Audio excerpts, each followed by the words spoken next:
Sera fin 2016, une modernisation ambitieuse devenue indispensable pour cet établissement à forte activité et qui doit répondre à l'évolution obligatoire des prises en soins, notamment celle du service des urgences.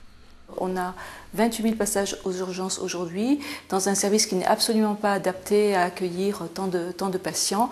Et dans le projet, on va doubler la surface de service des urgences pour un meilleur accueil des usagers. Commencés en juillet, les travaux vont durer 2 ans.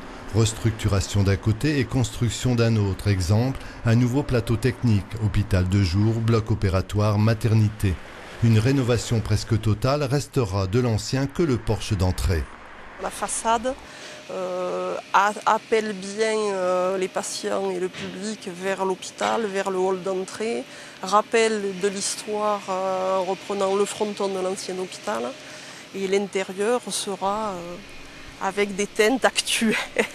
Et donc à terme un hôpital beaucoup plus attractif pour les patients mais aussi pour les médecins car l'hôpital en manque. 12 postes sont vacants actuellement, néanmoins occupés par des praticiens non titulaires. Ces postes sont occupés donc par des médecins intérimaires qui sont sur des niveaux de rémunération qui n'ont rien à voir avec les médecins statutaires.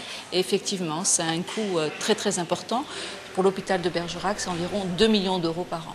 Ce qui n'est pas rien, d'autant que la modernisation va coûter 34 millions d'euros, un montant assumé par l'hôpital, aidé partiellement par l'Agence régionale de santé.